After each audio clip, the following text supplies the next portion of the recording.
Buenas tardes, continuamos con la clase que tiene que ver con la historia social paraguaya para la Escuela de Ciencias Políticas y Sociales de la Universidad Nacional de Asunción. Hoy vamos a empezar con el primer tema, la unidad tercera. Este tema tiene que ver con la revolución de los comuneros. Lo que a nosotros nos interesa ver cómo con la revolución de los comuneros van a hacerse algunas modificaciones en la organización social y política de la provincia del Paraguay. En ese sentido, entonces, vamos a dar inicio. La revolución comunera durante mucho tiempo en la historiografía paraguaya ha sido presentada como un antecedente lejano de la independencia nacional. Hoy entendemos que la revolución comunera está enmarcada en un distinto fenómeno, que es el fenómeno de las rebeliones en contra de la autoridad, ya sea por cuestiones locales, por reivindicaciones puntuales, y no con un objetivo de emancipación ni mucho menos de abolición de la monarquía. Recordemos que habíamos visto en la clase anterior que había una provincia jesuítica, que es la que está marcada aquí, como ustedes pueden ver, era la provincia jesuítica del Paraguay y por otro lado la provincia civil del Paraguay. Este es un mapa de Ernesto Meder donde ustedes pueden observar entonces cuál era la diferencia entre ambas provincias. Mientras la provincia jesuítica era una provincia que estaba con una mayor superficie territorial, más sumando incluso la gobernación de Corrientes y la gobernación del Paraguay. Y en el caso de la gobernación del Paraguay se había retrotraído, como habíamos visto, a lo largo del siglo XVII con el río Manduvirá al norte como límite y el río Teucuaro como límite al sur. ¿De qué vivían los habitantes de la provincia del Paraguay? Y básicamente, y en su gran mayoría, vivían de la yerba mate. La yerba mate se volvió el rubro principal. En el caso de los yerbateros de la provincia civil, ellos estaban básicamente dependiendo de los yerbales naturales que estaban en la zona del Caguazú o en la zona de la Mambay.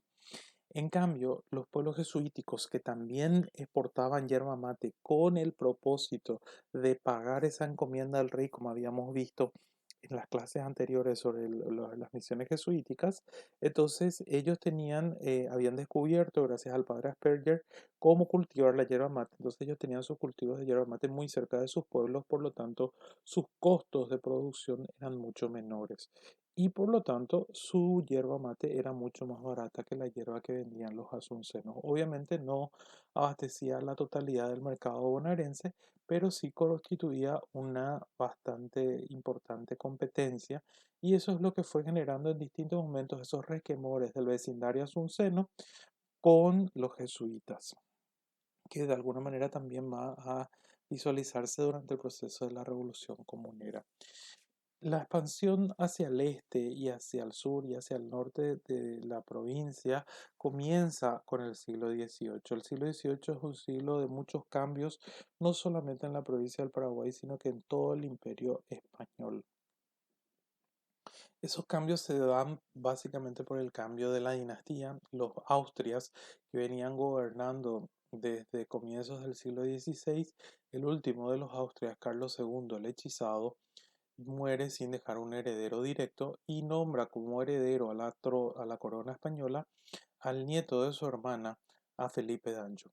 Felipe d'Anjou era nada más y nada menos que el nieto de Luis XIV, el rey más poderoso en ese momento en Europa, que tenía la rivalidad con Austria, la rivalidad con Inglaterra, y la designación de Felipe, que va a reinar como Felipe V, vamos a ver el resultado, la famosa Guerra de Sucesión Española, que fue una guerra europea donde Inglaterra junto con Austria van a apoyar al candidato Habsburgo en contra del pretendiente Borbón. Finalmente, la guerra termina en 1713 con la paz de Utrecht, que va a hacer y va a permitir que gobiernen los Borbones, familia que gobierna hasta hoy en día en España. Con los Borbones van a cambiar un montón de políticas, va a haber una política mucho más centralista, va a haber una política mucho más agresiva en materia de buscar otros mercados. De hecho, el mundo estaba cambiando, estaba empezando la revolución industrial, entonces hay una mayor demanda de alimentos, una mayor demanda de otros productos vegetales. Ya América no es solamente importante por el oro y la plata que podía contribuir, sino que también por otros rubros como el tabaco, el cacao, el añil y otros demás, y otros productos vegetales. Lo que ustedes tienen en la pantalla es la orden del gobernador Gregorio Bazán de Pedraza para la fundación de la villa de Curuguatú en la zona de los Yerbales como un antemural, no solamente por recuperar la soberanía sobre los Yerbales del este, sino que también recuperar un territorio que había sido abandonado en el sitio donde antes estaba Villarrica, porque eso había sido abandonado en 1680 ante el avance de una bandeira. Entonces, esta orden de fundar la villa de Curuguatú implica también una expansión hacia el este. También ocurrió lo mismo hacia el norte y al sur. El sucesor de Gregorio Bazán de Pedraza fue Diego de los Reyes Balmaceda. Después vamos a ver todo lo que tiene que ver con él, porque mucha de su actuación es lo que provoca la, la la revolución de los comuneros. Entonces, Diego de los Reyes Balmaceda es el que, por ejemplo, funda el castillo de Arecutacuá. El castillo de Arecutacuá, que esta es la portada dice presidio, porque era usar el término presidio o castillo era muy usual en esa época. Entonces, el castillo de Arecutacuá, que es lo que hoy sería Emboscada, a unos 38 kilómetros al norte de Asunción, donde con el propósito de detener el avance de los indígenas del Chaco, que eran los enemigos que permanentemente atacaban a las poblaciones de la provincia. ¿Quién fue rey Diego de los Reyes Balmaceda? Diego de los Reyes Balmaceda es una persona que nació en Andalucía, en el puerto de Santa María, que a fines del siglo XVII llega a Asunción. Y llega a Asunción y rápidamente comienza a dedicarse al comercio, después se dedica a tener embarcaciones y al transporte de la yerba mate se vuelve el rubro principal de su actividad. Llega incluso a adquirir cargos en el cabildo. En 1706 compra el cargo de alcalde provincial, un cargo importante. ¿Por qué se están vendiendo estos cargos? Ya desde Felipe II en el siglo XVI, la corona recurre a la venta de cargos menores con el propósito de conseguir dinero para la hacienda real. Pero con la guerra de sucesión, los Borbones también ponen en venta varios cargos más importantes, entre ellos el de gobernadores, por ejemplo. Y es ahí donde empieza el ascenso político del señor Reyes Balmaceda, quien va a comprarle a Antonio de Victoria, quien había comprado en España el cargo de gobernador del Paraguay para el periodo 1717-1722. Este señor obviamente no tenía ninguna intención de venir al Paraguay, pero lucró con ese cargo y en ese entonces encontró un postor interesado que era Reyes Balmaceda, quien le compra a Antonio de Victoria por 1.300 escudos el cargo de gobernador del Paraguay. Esta imagen es una imagen que está en el archivo de Indias, es una imagen que tiene que ver con el castillo de San Ildefonso de Tapuá, otro presidio que se funda en lo que hoy Tapuá es lo que hoy es la ciudad de Limpio, también con el propósito de tener el avance de los indígenas que estaban en el Chaco, que aquí lo que se ve es, dice indios enemigos, dice tierra de indios enemigos por las tierras del Chaco, se ven las canoas, porque los payaguás eran los que más atacaban las posiciones, eran los verdaderos amos del río, los Payaguás eran un pueblo canoero. Y entonces una de las preocupaciones fundamentales de las autoridades, tanto en España como en Asunción y en Buenos Aires, era la de defender a las posiciones españolas en contra de los ataques de los indígenas. En ese sentido, el Reyes Balmaceda va a estar alineado con las pretensiones de la corona, pero ¿cuál va a ser uno de los problemas y uno de los elementos para tener en cuenta y comprender un poco cómo se daban estas tejes y manejes y estos enfrentamientos entre la élite local? Y tiene que ver con el hecho de que el señor Reyes Balmaceda, cuando llega a Asunción, contrae matrimonio con Francisca Benítez. ¿Quién es Francisca Benítez? Una miembro de una familia tradicional asuncena que estaba emparentada porque era sobrina de Pablo Benítez y Blas de Silva. ¿Quiénes eran Pablo Benítez y Blas de Silva? Eran sacerdotes jesuitas. En el caso de Pablo Benítez llegó a tener un cargo incluso importante dentro de la orden jesuita. Entonces, de ahí es que podemos decir que existía un partido pro-jesuita y un partido anti-jesuita, como les dije antes, por distintos motivos, pero el principal motivo era el motivo económico por el tráfico de la hierba. Entonces, en ese sentido, es que la vinculación familiar de Reyes Balmaceda con Francisca Benítez le hacía antipático a muchos de los representantes del otro grupo que consideraban que los jesuitas perjudicaban los intereses de la provincia del Paraguay. Pedro Lozano fue un testigo de esos acontecimientos. Él llegó a ser cronista histórico de la orden jesuita y dejó unos libros escritos al respecto de la revolución y escribió con respecto al día en que Reyes Balmaceda accede al cargo de gobernador. Y dice, y leo, día verdaderamente asiago para la triste provincia, si se atienden las resultas y aún los émulos de dicho gobernador, le quisieron pronosticar tal desde entonces, porque acertando bien casualmente a ser muy lluvioso y trayendo todavía luto los capitulares por su gobernador difunto, interpretaron las dos circunstancias tan casuales a sentimiento que hacían conspirados el cielo y la tierra porque éste llegaba a empuñar el bastón. Esto se refiere a los capitulares, eran los miembros del cabildo, del Cabildo de Asunción, que estaban todavía de luto porque Juan Gregorio Bazán de Pedraza, el gobernador anterior, había fallecido. ¿Cómo? Reyes Balmaceda era el alcalde provincial y además el gobernador que había comprado, el futuro gobernador.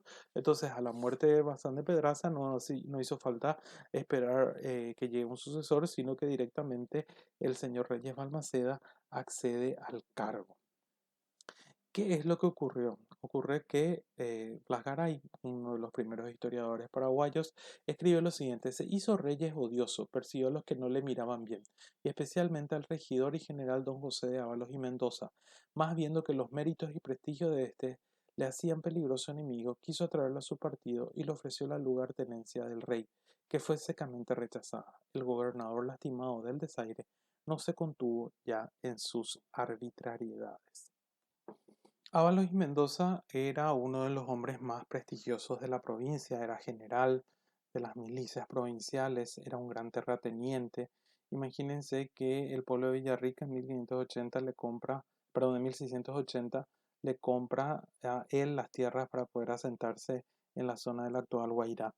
Entonces, este señor obviamente es uno de los hombres que no está de acuerdo con Reyes Balmaceda, a quien consideran un advenedizo que está apoyado por el partido jesuita y que te perjudica los intereses de la provincia. Los jesuitas eran una orden religiosa que habíamos visto, tenía mucho prestigio a nivel mundial. En el caso de Asunción, esto es lo que queda. Ustedes tienen ahí la imagen del Colegio Jesuítico de Asunción. Si ustedes van todavía hoy sobre la Avenida República, entre la Cámara de Senadores y la Cámara de Diputados, van a encontrar todavía el resto de algunas de estas ventanas de lo que quedó del convento de los jesuitas o del Colegio de los Jesuitas, ¿verdad? Entonces, el Colegio de los Jesuitas era una unidad muy importante. Ahí se puede ver el trabajo del doctor Ignacio Telesca tras los expulsos, donde hace todo un análisis de la importancia económica y social que tenía el Colegio Jesuítico de Asunción. Y entonces, desde un principio hay un enfrentamiento entre el señor Reyes Balmaceda, el gobernador, y el Cabildo de Asunción. Una de las primeras medidas que va a adoptar el señor Balmaceda va a ser atacar a los payaguáes, que eran los que permanentemente generaban zozobra en las poblaciones. Como vimos, se fundó Arecutacuá, Tapuá y otras fortalezas con el propósito de tener el avance de los payaguáes. Esta es una imagen que aparece, dice indígena Payaraguá del siglo XVIII, es un grabado que saqué de una página de remates de obras en Francia. Y ahí podemos encontrar lo siguiente. Fíjense que el ataque a los payaguares, ¿con qué propósito era? Uno, para castigarlos, y dos, para capturar. Y en este caso, en esa expedición organizada por Reyes Balmaceda, capturan en su mayoría niños y mujeres. Eso era con el objetivo, obviamente militar, de debilitar al pueblo payagua, pero también con el propósito de que esas mujeres y esos niños o los pocos varones que caían capturados sean distribuidos como yanaconas entre los principales miembros de la élite asuncena que participaban con caballos y con armas del castigo a estos indígenas de las expediciones de castigo.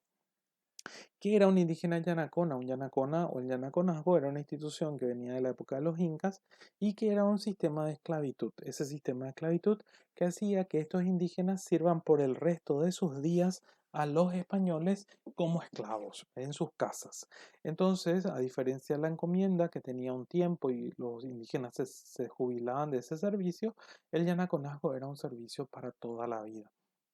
Entonces, ¿qué es lo que va a ocurrir? Lo que va a ocurrir es que se hace un ataque a los payaguáes, pese que había un tratado de paz que se había firmado bajo el gobierno de Bazán de Pedraza, desconoce esos Reyes Balmaceda.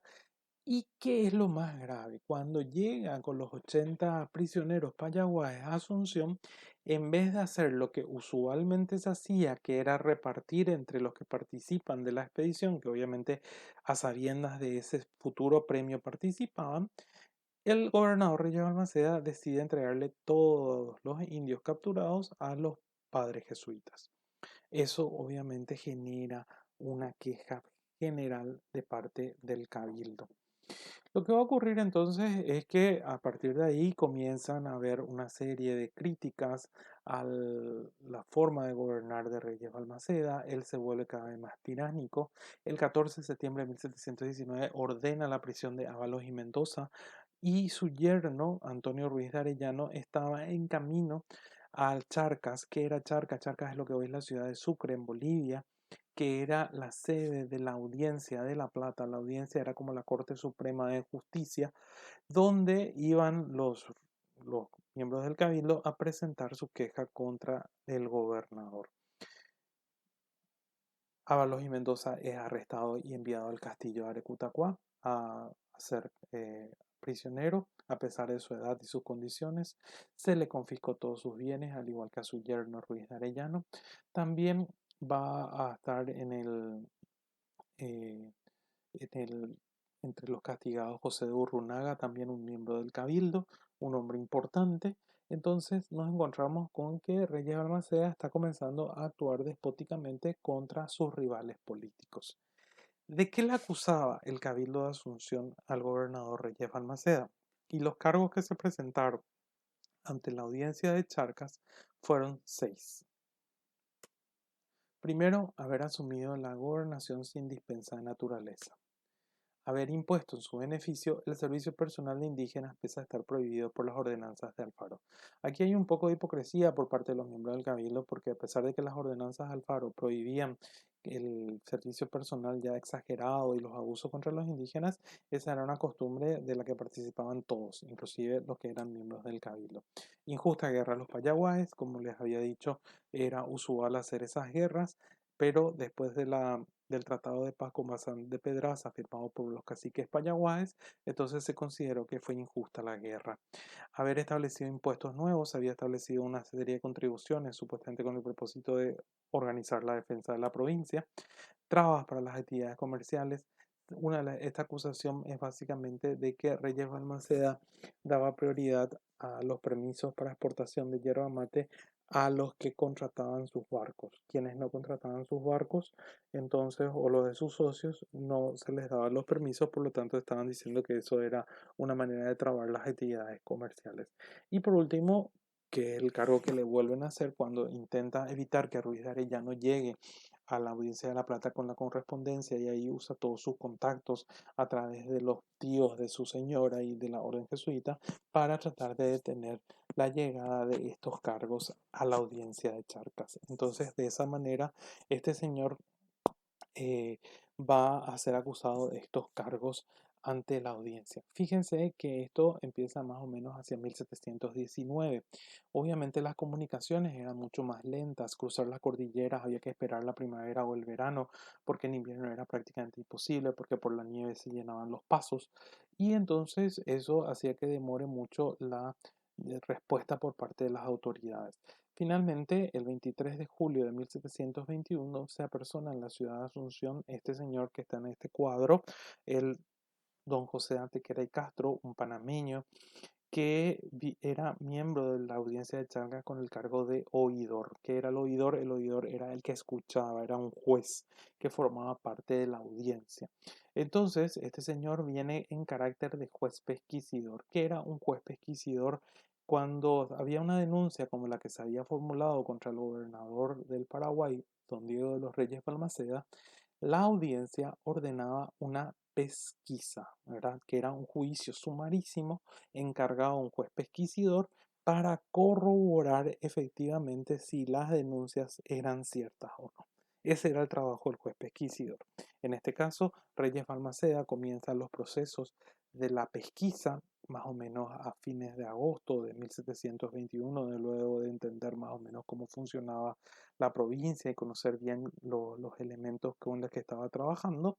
Y ahí es muy interesante entender algo. En la primera parte de la pesquisa se hacía de manera secreta, es decir, el juez pesquisidor llamaba a determinados informantes para que den una información secreta sobre un cuestionario que se estipulaba. De esa manera se hacía como un recuento de información y a partir de ese recuento de información se comenzaba a hacer la parte pública de la pesquisa, que era la búsqueda de información ya con testigos de lo que se había buscado o se había recolectado en una primera parte.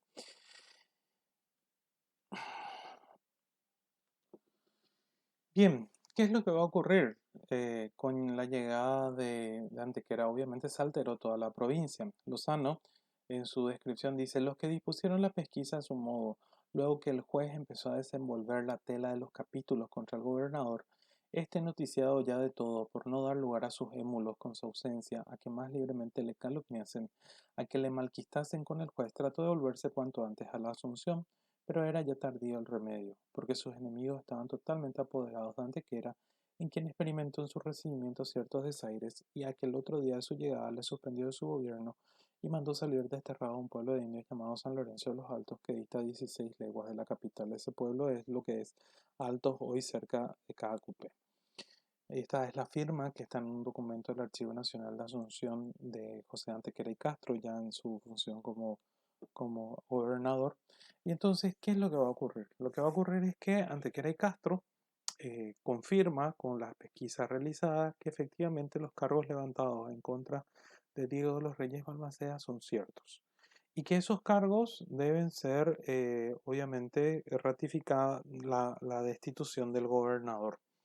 El gobernador, el juez pesquisidor, se presenta ante el Cabildo de Asunción, redactando y presentando ese memorial que también es enviado a la Audiencia de La Plata, y él tenía unas instrucciones de la audiencia en la que decía que de ser ciertos los cargos en contra del gobernador Reyes Balmaceda, él se presente con un pliego cerrado que también traía y lo abra delante del Cabildo.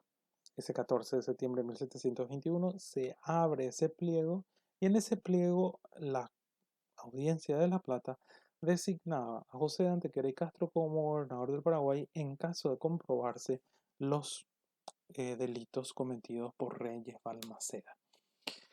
Ahí empieza un tema que es sumamente interesante porque los partidarios de Reyes dicen que Antequera tenía que esperar a que termine su mandato en 1722, o sea, esperar unos meses más y con eso se terminaba. Pero obviamente eso no se va a cumplir.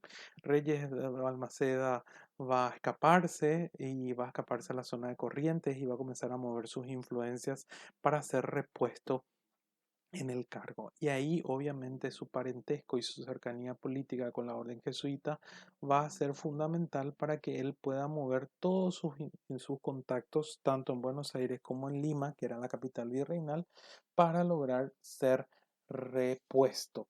En ese sentido, va a hacer un primer intento de venir con una tropa armada provista por los padres jesuitas de las misiones, va a llegar hacia la zona de Tabapú, en San Roque González de Santa Cruz, hoy pueblo de San Roque González de Santa Cruz en Paraguarí, y ahí va a recibir noticias de que Ramón de las Llanas, que era el alcalde de Santa Hermandad, la Santa Hermandad era como la policía de caminos, llevaba instrucciones de detenerlo a él. Entonces Reyes Balmaceda logra huir y mientras tanto sus contactos van consiguiendo que este señor que tienen en la imagen, Fray Diego Morcillo, quien era arzobispo de Lima y en ese momento virrey del Perú porque había fallecido el otro virrey, el virrey anterior, entonces Diego Morcillo va a ordenar la reposición de Reyes Balmaceda. En ese primer intento de Reyes de volver, van a caer presos su hijo, el diácono Agustín de los Reyes, y el cura José Caballero Bazán. Al respecto de esta detención, Antequera le escribió al obispo Palos ya cuando estaba preso en Lima, dice lo siguiente: uno de los que más me conmovieron y perturbaron esta provincia. En otro punto dice el mismo: fue uno de los principales motores de los alborotos, inquietudes y desasosiegos de esa provincia y alteración de su paz pública, por lo que fue sumariado. Además, el protector de naturales lo acusó de mala administración de los bienes del pueblo de Yaguarón, en donde ejerció como cura y administrador por cerca de 10 años. Con respecto a la detención del hijo de Reyes, Antequera escribió que, en primer lugar, la partida comandada por Areco tenía por propósito noticiar, como queda dicho, a don Diego de los Reyes el decreto de que entrase en esa ciudad sin estrépito de armas que traía consigo ni sublevar la provincia. Se hizo preciso que acompañe a ese acto judicial la escolta del capitán de caballos, que era entonces don Ramón de las Llanas, con algunos soldados de los suyos. Fue un tiempo turbulento, totalmente. Antequera y Castro va a gobernar hasta 1725, ahí lo va a dejar a Ramón de las Llanas como su teniente gobernador. Después, cuando vienen las tropas desde Buenos Aires por orden del virrey del Perú, va a quedar como gobernador Martín de Badurúa, quien va a lograr pacificar, va a restablecerle a los jesuitas en su colegio y va a mantener relativamente calma la provincia. Cuando llega Ignacio de Soroeta, se sabe la noticia de que Ignacio de Soroeta iba a ser el gobernador. Ahí se produce un rechazo porque los miembros del común en Asunción consideran que Soroeta es projesuita. Ahí se forma una junta gubernativa que erróneamente se considera como un antecedente a la independencia. En ningún momento ellos se quisieron independizar, cuyo presidente fue José Luis Vareiro. Este fue sustituido al poco tiempo por Miguel de Garay, que eran elegidos por el Cabildo de Asunción. El Cabildo de Asunción utilizaba un argumento que era el 12, la Real Cédula del 12 de septiembre de 1537, por la cual en aquel entonces, cuando empezaba la conquista, el rey de España, Carlos V, había autorizado a los cabildantes a reunirse, o sea, los capitanes, para elegir a quien mejor consideren, mientras él proveía el cargo. Garay va a ser sustituido al poco tiempo por Juan de Aguerri, que era obispo, y ahí ocurre, ¿verdad?, un interludio hasta que llega el nuevo gobernador nombrado por el propio virrey del Perú, el marqués de Castelfuerte, quien designó a Manuel Agustín de Ruilova. Manuel Agustín de Ruilova era nada más y nada menos que el comandante de la fortaleza del Callao. La fortaleza del Callao era una de las fortalezas más importantes en el Océano Pacífico del Imperio Español. O sea, que lo releven de ser comandante de una fortaleza para traerlo como gobernador de una provincia que no tenía mar, era justamente con el propósito de venir a poner mano dura y a poner pacificación dentro de la provincia del Paraguay, cosa que no se va a cumplir porque Ruilova va a ser asesinado en la batalla de Guayaquil apenas llega, ¿verdad? Y esto va a significar obviamente una fuerte represión, la represión final con la que acaba la revolución, en manos del gobernador de Buenos Aires, Bruno Mauricio de Zavala.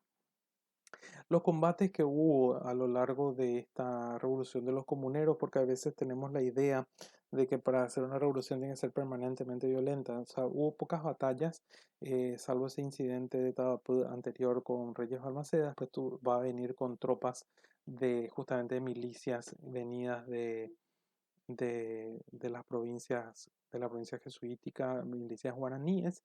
Estos 2000 hombres comandados por Baltasar García Ross van a ser derrotados por las tropas de Antequera un 25 de agosto de 1724 en la batalla de Teucuaré, en el paso del Teucuaré, y eso va a significar obviamente un triunfo para las armas provinciales y obviamente un rechazo por parte de las autoridades virreinales de todo lo actuado.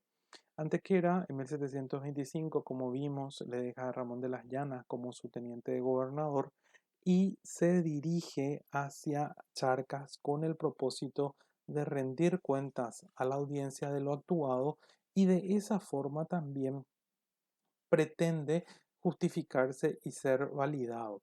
¿Qué es lo que ocurre? Que obviamente eso es para justamente para una película, la manera en que el señor de las casas, perdón, el Antequera va a llegar hasta Charcas totalmente escondido, haciéndose pasar, va a tener ayuda a los franciscanos en ese camino, finalmente va a caer prisionero y en vez de llegar a Charcas, llega a Lima, donde le inician un proceso. Ese proceso va a durar bastante tiempo hasta que en julio de 1731 lo van a ejecutar. La condena a Antequera era la condena junto a Juan de Mena de ser ajusticiados por descuartizamiento con caballos. ¿Por qué esa pena? Porque él se había rebelado contra el rey. A pesar de ser un buen servidor, de haber tratado de buscar justicia, Antequera va a ser condenado a esa pena ignominiosa. ¿Qué es lo que va a ocurrir? Que el pueblo de Lima se levanta, y esto está viendo ustedes ahí en un cuadro idealizado de Jaime Bestar, el pintor paraguayo, lo pintó en 1960, del ajusticiamiento de Antequera. El propio marqués de Castelfuerte va a tener que salir a dirigir a sus tropas para apaciguar al pueblo de Lima que se levanta en un motín y finalmente Antequera es fusilado, arcabuceado porque no hay tiempo para proceder al ajusticiamiento como había dispuesto el tribunal.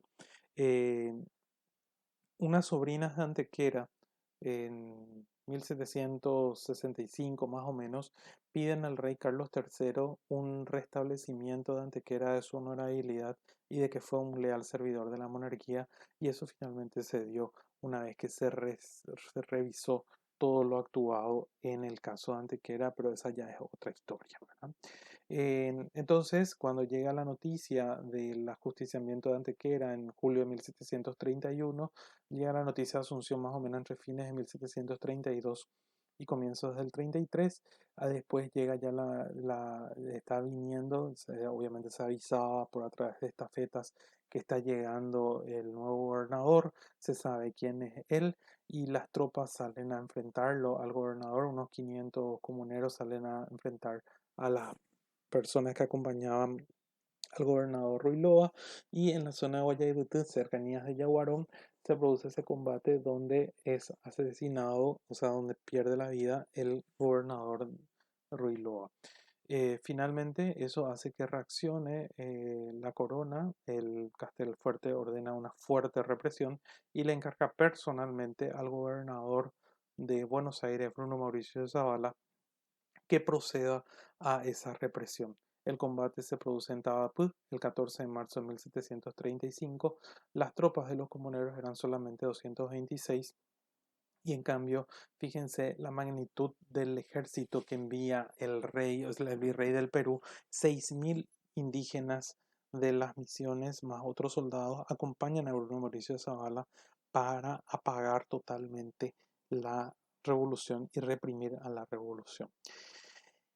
¿Qué es lo que va a ocurrir? Lo que va a ocurrir es que van a iniciarse unos juicios sumarísimos. Fíjense que estamos hablando que la batalla de Tabapú es el 14 de marzo de 1735. Un mes después ya están las ejecuciones a los cabecillas que quedaban de la revolución. ¿Qué es lo que ocurría en el antiguo régimen? Y leo, los procesos en el antiguo régimen tenían por principal objetivo castigar al culpable y que su castigo sea ejemplar, por lo cual todas las sentencias eran cumplidas en la plaza pública a los efectos que los demás súbditos vean el suplicio y cómo terminaban los que osaban infringir la ley. En el caso de los comuneros del Paraguay fueron acusados de sedición contra el rey, por lo tanto su delito era castigado con la ejecución y el descuartizamiento, para que las partes descuartizadas sean distribuidas en los parajes comunes, para que recuerden a los que pasasen por dichos lugares cuál era el castigo que reciben los que se rebelan contra el rey. Quienes fueron condenados a muerte. Justo Pastor Benítez, en una obra titulada Los comuneros del Paraguay, recuerda que fueron Tomás de Lovera, Miguel Jiménez y Mateo de Arce. Por su parte, fueron condenados a salir a la vergüenza con las manos atadas a la espalda Francisco Méndez, José Ventura de Riola. También fueron condenados al destierro perpetuo para servir en los presidios de Chile con sus familias. Fíjense que en el antiguo régimen el delito no era personal, sino que incluso afectaba a toda la familia. Por su parte, Pablo de Ábalos, Mauricio de Ventos, Miguel de Santiago, Ignacio Jiménez, Miguel de Aranda e Ignacio Samaniego fueron condenados a 4 años a los presidios en Valdivia, también en Chile, y Domingo Ortiz por 6 años.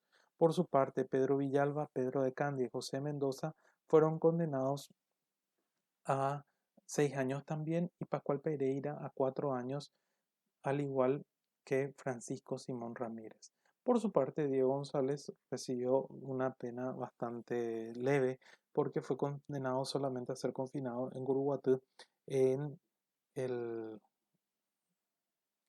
por 2 años. Los dos mulatos que también fueron castigados solamente fueron azotados y después liberados. La ejecución de Lovera, Jiménez y Arce se produjo el 15 de abril de 1735. Como no había un verdugo hábil para que los pueda ahorcar debidamente, terminaron siendo arcabuceados y posteriormente fueron descuartizados sus cuerpos y puestos en parajes comunes. Esta imagen que está ahí es solamente una imagen eh, ilustrativa de cómo se hacían los descuartizamientos en la Edad Media. ¿Qué es lo que va a ocurrir con el resto de los líderes comuneros? Los que fueron confinados a Chile se rebelan en el camino, en la zona de Mendoza, Argentina, se escapan. Algunos de ellos vuelven, quieren volver al Paraguay, caen capturados una parte en Corrientes, otros caen capturados en los Yerbales y finalmente vuelven a ser culpados. En cuanto a la élite, la mayor parte de la élite capitular que dirigió todo este proceso en una primera etapa, esta élite va a ser descuartizada en términos de ser dispersada, muchos se refugian en sus estancias y se produce un cambio sumamente interesante. Aquí les pongo la portada de un expediente que está en el Archivo Nacional de Asunción en la que se coloca, ¿verdad?, que Fernando Curtido, que es un miembro del Cabildo, no puede acercarse al Cabildo y esa disposición la toma Zavala, que ahí tienen la firma, ustedes acá, la firma de Zavala ante dos testigos, porque incluso fue destituido el escribano del Cabildo, para que de esa manera él iba decidiendo quiénes iban a ser miembros del Cabildo y quiénes no. ¿Qué es lo que va a ocurrir con el Paraguay después de la revolución de los comuneros? Y esto es lo que nos interesa desde el punto de vista de la historia social.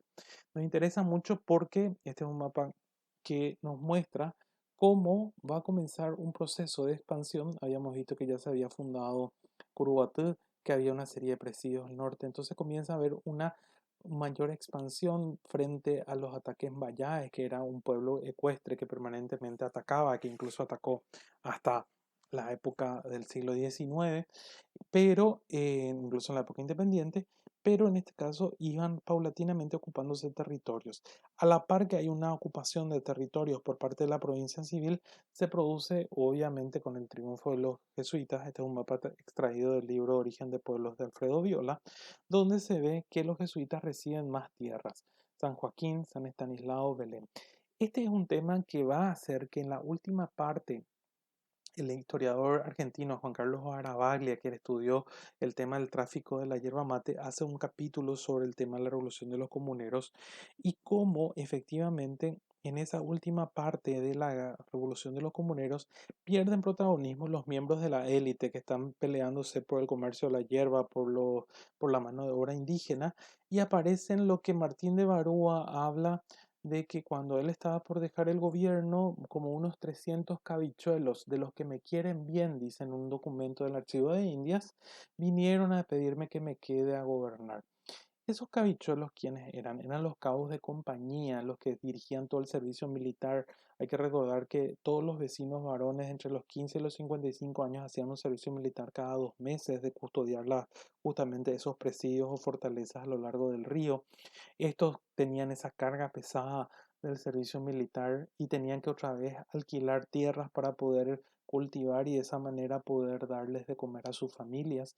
Esas personas están pidiendo tierras y hay pocas tierras porque los ricos tienen muy acaparada la superficie, porque era el negocio ganadero que está vinculado al negocio yerbatero. ¿Por qué el negocio ganadero está vinculado al negocio yerbatero? Porque el ganado es transportado en pie hasta los yerbales para que sirva de comida para los peones yerbateros y el cuero era curtido y servía para embolsar la hierba. La hierba se embolsaba en cueros. Entonces, obviamente que no había muchas tierras, como vimos era hasta el río Manduvira al norte y al río Telcoré al sur, y encima los jesuitas ya habían conseguido tierras en Capucú, en Paraguarí. La ciudad de Paraguarí era el casco de la estancia del Paraguarí de la comunidad jesuita, y por lo tanto obviamente que eso hacía que había muy pocas tierras. Entonces a partir de 1729, hay como un sector más popular que está exigiendo tener también acceso a las tierras. Ellos no piden acceso a la mano de obra indígena, lo que piden es quedarse con tierras. Eh, Después de la Revolución de los Comuneros, obviamente el avance y las tierras que se le van concediendo a los jesuitas son más, y ese avance también de alguna manera ayudó a ese otro avance. O sea, hay un proceso doble que hay que estudiarlo con detenimiento, mientras ellos también comienzan a avanzar, que es San Joaquín, San Estanislao y Belén finalmente de los Vallás, que van a servir también para ir apoyando poblaciones de españoles que se van a ir estableciendo en esos territorios. Hay una acusación que se le hizo siempre a los jesuitas, que era que ellos querían conectar sus misiones de chiquitos con sus misiones del Paraguay, y que para eso estaban preparando este grupo de fundaciones, este hilo de fundaciones. Nunca se pudo demostrar esa acusación, pero es que algo que permanece y fue utilizado mucho incluso en el siglo XVIII en contra de ellos para justificar su expulsión. ¿Qué es lo que podemos sintéticamente decir como conclusión de lo que significó la revolución de los comuneros, la gran revolución de los comuneros del siglo XVIII en la provincia del Paraguay? Entonces, lo que podemos comprender de la revolución de los comuneros es que fue un proceso histórico que va a transformar a la provincia del Paraguay, y en ese sentido es muy interesante entender que fue un proceso que evidenció cuál era la pobreza en la que se vivía la mayor parte de la población de la provincia del Paraguay, muchos de ellos viviendo de un producto que tenía un proceso de laboreo bastante pesado y que tenía fuertes consecuencias en términos de que era vendido o mal vendido a un precio muy bajo, y también que efectivamente había una demanda de tierras porque la concentración que se produjo a partir del siglo XVII había hecho que la disponibilidad de tierras disminuyese. Los comuneros demostraron que el acaparamiento de las tierras y de la mano de obra indígena era una injusticia contra la cual se rebelaron cuando el gobierno Reyes de Balmaceda perjudicó los intereses tradicionales de la élite capitular asuncena. Y en ese sentido, y con el transcurrir de los años, sostiene Hildegard Thomas que el común fue inducido a la resistencia armada debió haberse despertado en él la conciencia de su propia fuerza militar. El común se levantó debido a una favorable constelación política, pretendiendo participar en las decisiones del cabildo en nombre del pueblo. A pesar de que el movimiento buscaba excluir a los grupos dominantes, regidores tradicionales y jesuitas, no estuvo orientado de manera alguna hacia una liberación del principio de dominación colonial. El triunfo de la Compañía de Jesús se hizo patente, y cuando nuevas tierras fueron ocupadas por los misioneros en las actuales regiones de Caguazú, San Pedro y Concepción. Y finalmente les quisiera leer una parte de la carta primera que escribió José de Antequera cuando estaba preso en Lima al ilustrísimo maestro Fray José de Palos, obispo del Paraguay. Y dice lo siguiente: Ilustrísimo Señor, justa es y permitida en todas las leyes, aun en la más humilde obediencia, representar a sus superiores los padecimientos de los súbditos, cuando parece que para ellos no tuvieron ningunos deméritos, o que pudiesen concebir como razón para sus determinaciones, lo que a la vista de los superiores pudo concebirse no muy fundado en ella. Y siendo yo tan súbdito de vuestra Señoría ilustrísima, ahora como lo fui en esa provincia que vivo de muy glorioso, pudiendo decir en cuanto a esto que gloria meam alteri non tavo. Claro está que a mí, aunque tan malo, no se me negará lo que a todos se les concede. Y porque en lo que recuerdo a vuestra ilustrísima, no busco el alivio que pudiera esperar de sus manos, porque esto solo aguardo de las divinas, en las cuales tengo para descargo de mis grandes culpas, perdón, las injurias y befas que mi persona ha padecido en la prisión, con lo que he sido conducido por todo el reino, cual otro ninguno en él, y la que actualmente padezco en esta cárcel, perdida mi honra y en ella la de una noble y bien conocida familia, así en estos reinos como en los de Europa, y lo que menos es la vida que ya la discurro por los repetidos golpes que padece, muy puesta a perderse, si el Señor de quienes no la repara. Siguiéndose a esto, la suma pobreza en la que me hallo, pues de aquella decencia precisa para cubrir las carnes, me despojó la crueldad de quien así me ha puesto. Y porque lo más sensible para mí ha sido, es y será ver que patrocinan estas operaciones y dan por justos mis padecimientos con la autoridad de vuestra Señoría Ilustrísima, quien da por ejecutados mis delitos. Pasaré en breve a recordarle a vuestra Señoría Ilustrísima para que los tenga más presentes cuando nos veamos en el tribunal divino, ubi nulla ex accessio personarum, perdón, y en donde tomará Dios estrecha cuenta a los príncipes como vuestra Señoría Ilustrísima, si acaso lo que Dios no quiera, en sus determinaciones de justicia e informes, a que tanta fe se da, se desviaren de lo que enseña el capítulo 16 del libro 1 del Paralipomenón, por las palabras siguientes, audite eos. Y se continúa así dando un informe. ¿Qué es lo que dice Antequera? Antequera básicamente dice que él fue una víctima de una conspiración, que fueron bastante injustos con él, que había perdido su honra, que había perdido su fama, que había perdido su fortuna y su prestigio. Finalmente, como les había mencionado, sus sobrinas, ya después, casi 40 años después de su ejecución, consiguieron su restablecimiento y considerado un leal y buen siervo. Este texto está en este libro que se publicó ya hace más de 7 años. Se consigue todavía, que es La Revolución Comunera, que es de mi autoría. Les agradezco mucho el haber compartido esta clase. Continuamos con la unidad tercera en una siguiente clase para ver cómo esa transformación post-revolución comunera se va consolidando y se van produciendo otras modificaciones a partir de las políticas que van a impulsar los Borbones en esa nueva, en ese nuevo escenario en el cual se encuentra el mundo en la segunda mitad del siglo XVIII. Muchas gracias.